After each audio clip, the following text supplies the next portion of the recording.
Buenos dias. I am going to speak in English, I'm sorry to tell you. So you might need to get a translation. So I'm going to talk about water ethics. And I'm interested in water ethics because I see it as a way to support both water law and also water justice, which we've just heard. And that the application of ethics can help guide the law to be more just and can provide an avenue of leverage, of pressure for marginalized groups such as indigenous people who have been outside of the power structure since the Spanish came. So what do I mean by water ethics? Water ethics are the application of our values. And the reason values are important is because they motivate our behavior. Our behavior, as we just heard from the last talk, needs to change. It's not working and it's not just. And laws, we already have some laws, but laws by themselves are also not enough. So we need to work with our values, and ethics provides a way of doing that. How does that work?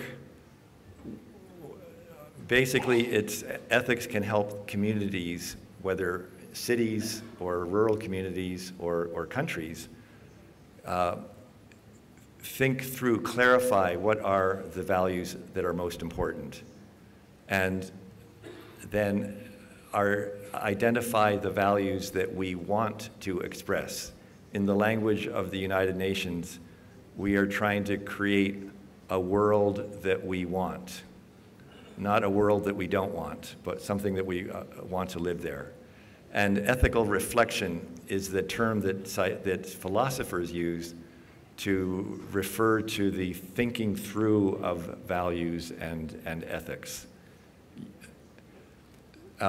Practically speaking, how to operationalize that, I'm going to suggest, is through codes of water ethics, which I call water charters, which can be done locally, nationally, and even globally.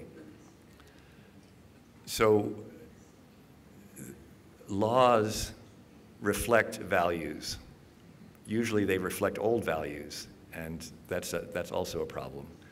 But laws also reflect ethics. And so values are what we want to make more of. We want to have a more sustainable environment. And ethics is what we do in order to make that possible.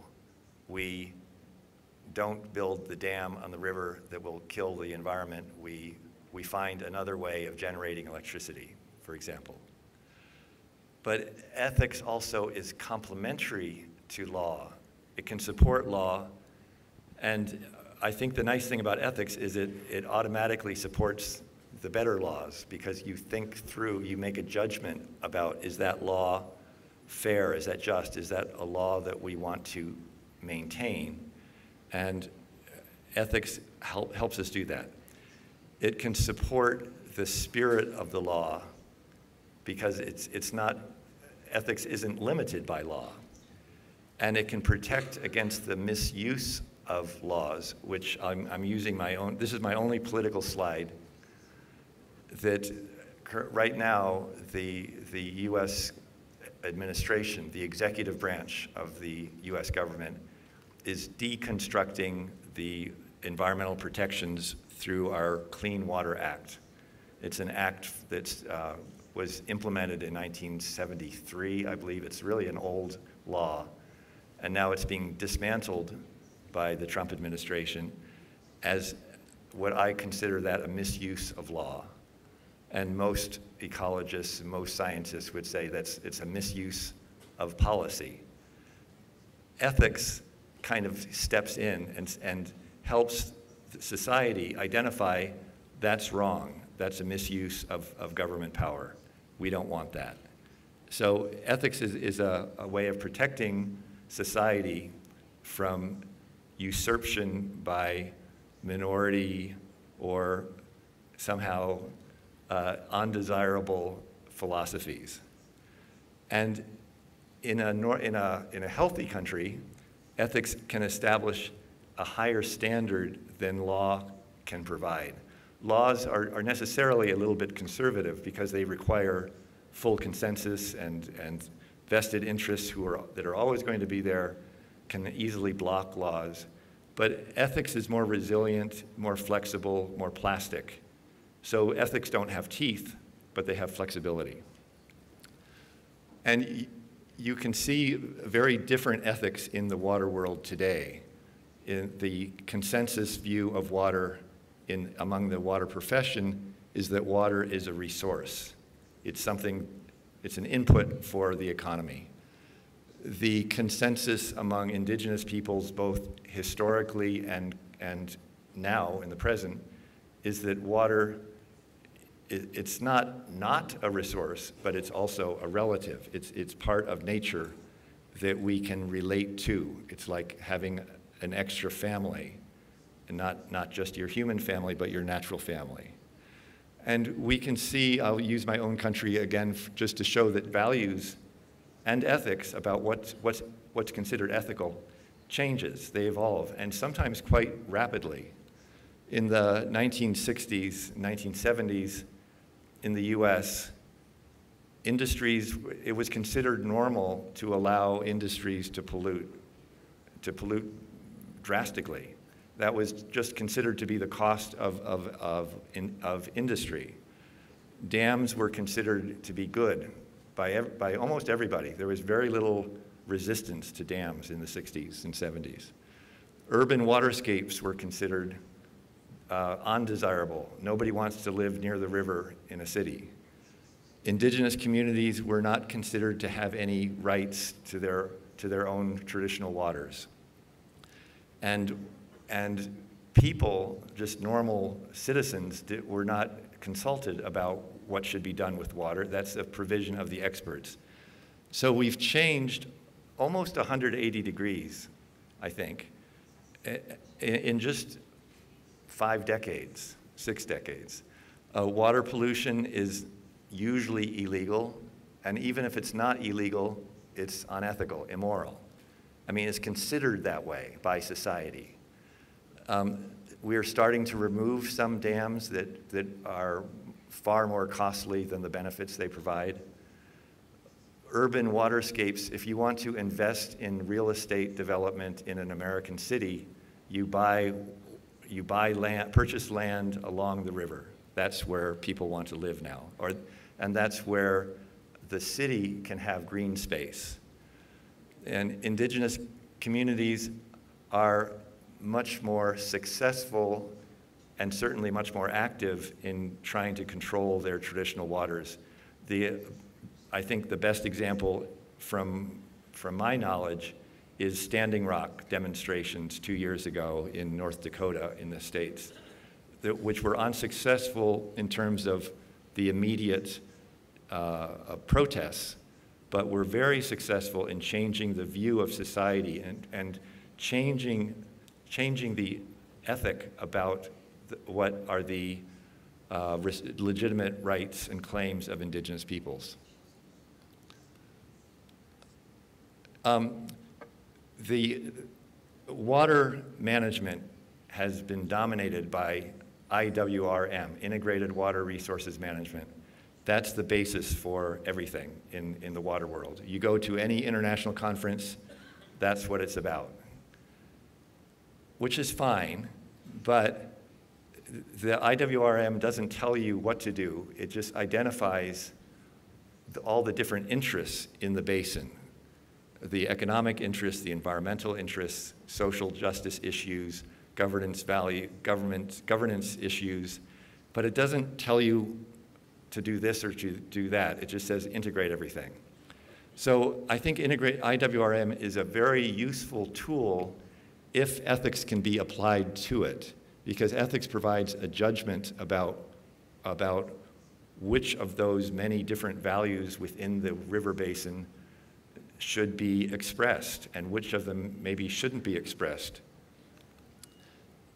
I won't go into this. This is called the Iwrm Comb, like the comb for your hair, because it has different water for people, water for food, water for nature. It's helpful to think of how the water is used, but we have to accommodate all those uses. So again, Iwrm helps define the problem without really defining a solution. What I would suggest ethics can do differently than Iwrm is Iwrm, sorry, I don't know the Spanish acronym of Iwrm, but you do. Iwrm starts with water. Ethics starts with values. Values are the building blocks for ethics. And you integrate values the way Iwrm gives us an example of integration is good. I don't want to criticize integration, but I think we would be better off to try to integrate our values, accommodate environmental and economic values at the same time. Now, a mine that contaminates a river doesn't leave a lot of room for compromise. But mining does not have to be as destructive as it is. But it's much more expensive to do mining that protects the river from contamination. And it also requires that you are open to relocating the mine someplace else. But in general, I would suggest, and my belief is that when we have values that are important to us but are conflicting, like economic development and environment, usually we can find a way to meet both those values in a creative way. And what that does is it drives innovation. If we don't have conflicting values, we're never going to innovate. So I think it's really helpful to connect the application of values to the development of innovative technologies as well as software, both hardware solutions and software solutions in water. Those solutions are going to be motivated by a desire to have, in English we say, to have your cake, but also to eat the cake, but to have it and still eat it. You need a lot of cakes. But I think that what's important for us in the water world is not that we need water for this mine or water for this city even. That what we need is water security for the city. We need economic development, and we can find a way to do both. I won't go into this, but just it's not always obvious what's ethical and what's not ethical. A fountain in Las Vegas, a copper mine owned by a Mexican mining company in Arizona, and dairy cattle and irrigated dairy fodder in New Mexico. But we can identify things that are examples of water ethics, such as water stewardship. My favorite water stewardship example is the Swedish textile water initiative called STWI, S-T-W-I. And that was an initiative by, Sweden has a lot of textile companies. They don't produce textiles in Sweden anymore. They design them in Sweden. They outsource the textile industry to places like Mexico, India, Bangladesh, Ethiopia, Turkey. And in effect, they are outsourcing their pollution.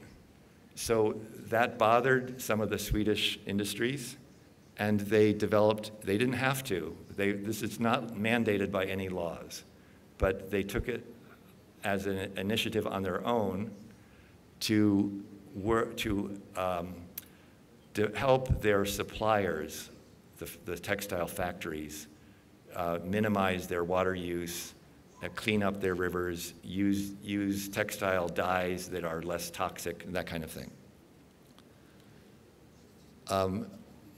An example of a water ethics applied by an individual is the work of the water walkers in the Great Lakes in the U.S. I'm trying to, I don't have her name in here, and who do I mean? What's her name? Grandmother, is it in there? Joseph, no, it's not Josephine, it's grandmother somebody who passed away last year at a ripe old age, but she initiated a practice of doing sacred walks around the Great Lakes, not all at once, but in segments over the course of a number of years. And she was just blessing the river, thanking the lake, thanking the lake for being there, and drawing attention to the wonderful feature of this huge body of fresh water that's shared by the U.S. and Canada. And when you look at it as a resource, you don't appreciate it the way that you do when you look at it as a gift from the Creator. Ethics is being deliberately redesigned retroactively into the Columbian Basin Water Treaty between U.S. and Canada. There's an initiative to bring in environmental values and indigenous tribes and First Nations on both sides of the border to bring their interests into the law of the Columbian River Basin Treaty. Because when it was done in 1965, neither tribes nor the environment had a seat at the table. So you can bring ethics in after the fact as well as ahead of time. All the statements such as the UN Sustainable Development Goals and other initiatives reflect values and reflect ethical behavior in the field of water.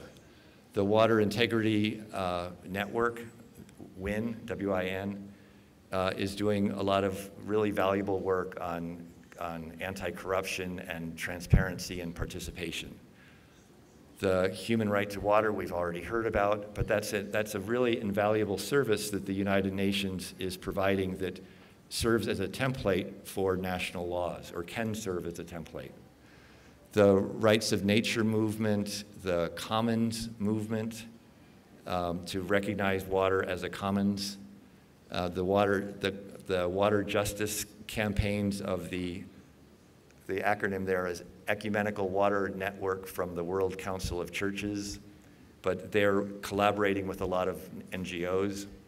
Even the water governance principles of OECD, while very conservative, are an expression of what OECD views the Organization for Economic Cooperation and Development in Paris, what they view as the right way to go about water governance.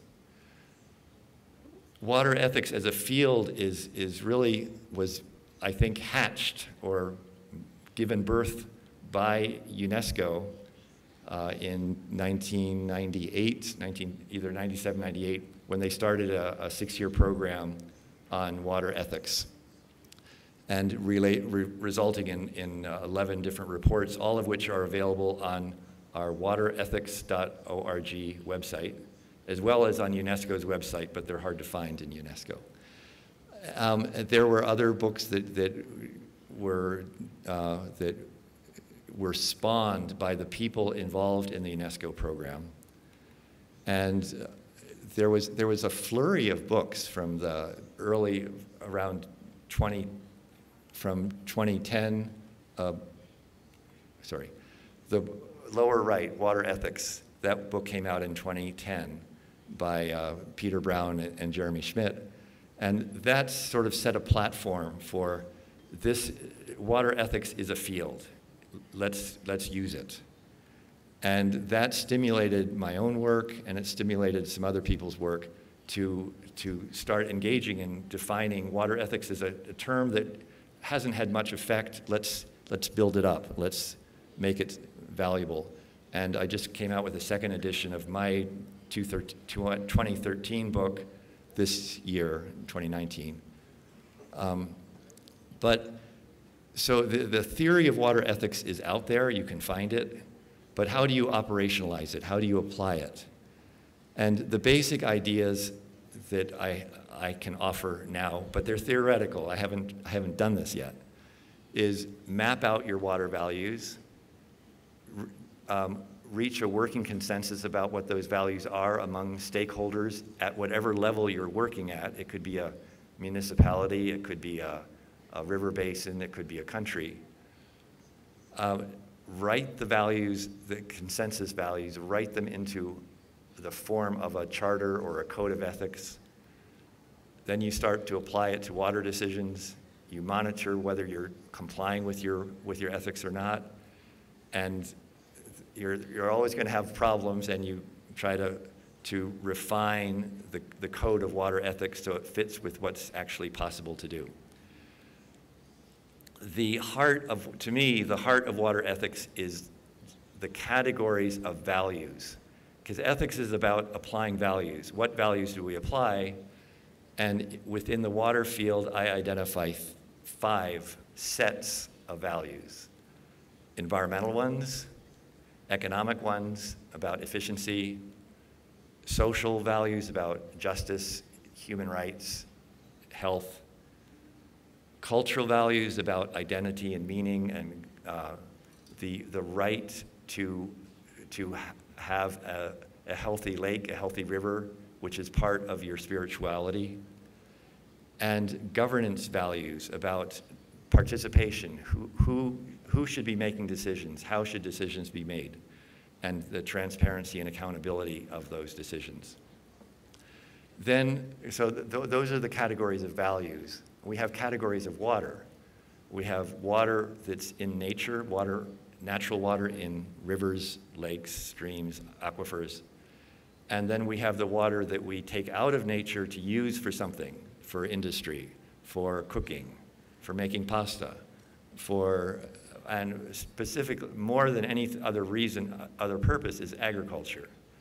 However, agriculture and industry and even domestic use cannot really be called ethical on their own terms. You'd have to ask questions about what kind of agriculture, who's benefiting, what provisions are being taken to protect the natural environment in that agricultural system.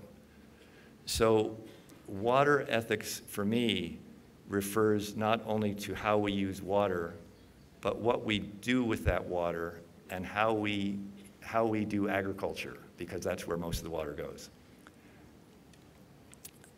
A template for starting to check in that we could use at one of the tables this afternoon, but I think we're not going to.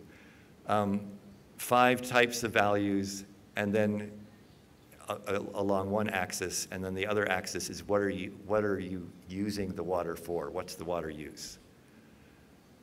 One effort that we have made to formalize water ethics is to develop a draft global water ethics charter between 2013 and 2015 in consultation with UNESCO, UNESCO's water program under the direction of Dr. Blanca Jimenez, who's here today. But we had an initial set of partners. We drafted more than a template, a first draft. I call it the Water Ethics Charter 2.0, because we went through one early draft, we had a second draft. It exists now on the website of Water Ethics Institute, Water Ethics Network, waterethics.org, waterethics.org. You can find it there.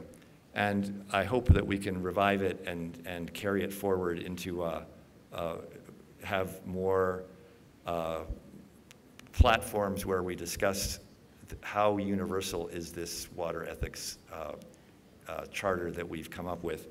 It was the basis for a book called Global Water Ethics Towards a Global Ethics Charter. It came out in 2017. So it's already attracted the interest of philosophers and academics as well as activists. I already told you that. One of the examples of water ethics that is described in this book is the water charter from the city of Berlin, which Berlin had a privatized water utility which was very unpopular, and the city voted to buy themselves out of the contract in 2012. And so they did that. They broke their contract. It went back to the ownership of the city itself. And then the citizens of Berlin asked themselves, what are we going to do differently from what the private company did when they were running the water utility? And that was the birth of the Berlin Water Charter, which guarantees transparency of data and finances, that recognize clean water as a basic human right. They also, I don't have this on the slide, but they also recognize that water is a commons. That's and they specifically reference the case of Bolivia, Cochabamba case, so they took inspiration from the failed privatization that took place in Cochabamba around 2000. I've tried in my own city to instigate the development of a municipal water charter at my city, which is much smaller than Berlin. It's 80,000 people. So it should be easier for us to do, but we don't face any terribly pressing problems in the eyes of the community. So I need a crisis to make my city interested in a water ethics charter. But the same steps that I mentioned earlier could be carried out at the city level to identify the key stakeholders and make sure that you talk to all of them and that they talk to each other, especially industry and business, and especially government and the civil society sector, and the environmentalists particularly. So everybody has to be at the table, maybe not all at the same table at the same time, depending on how their relations are, but that to me is the biggest challenge, is to find consensus among really different perspectives and value systems. But that's the key, that's the heart of working with water ethics.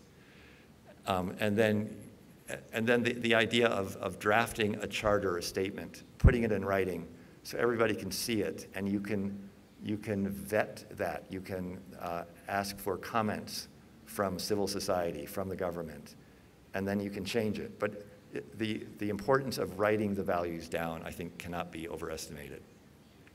And that would involve workshops, facilitation, and monitoring. Are you really complying with this or not? You could have an annual meeting to check in. How is it going? So I don't have a magic solution for how to apply water ethics. That's what we'll be doing the rest of this week, is brainstorming about how to do that in Mexico. But certainly it has to involve existing organizations, and it might require new organizations. And I think it helps to keep this larger vision in mind of reclaiming water as a commons for everybody. That's part of water ethics in my view. And integrating the different water sectors, which are often quite separate: urban water supply, river restoration, industrial use, agriculture, to identify how they're all related and connected, so that will help them come together. It will give them an excuse, a justification for meeting together.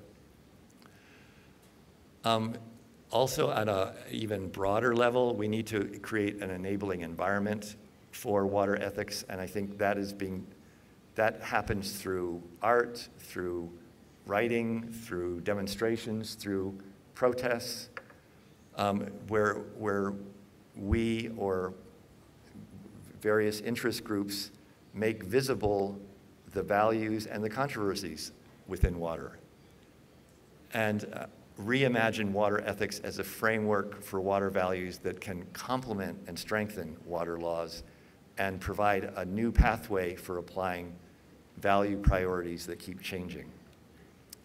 That's it. Thank you very much.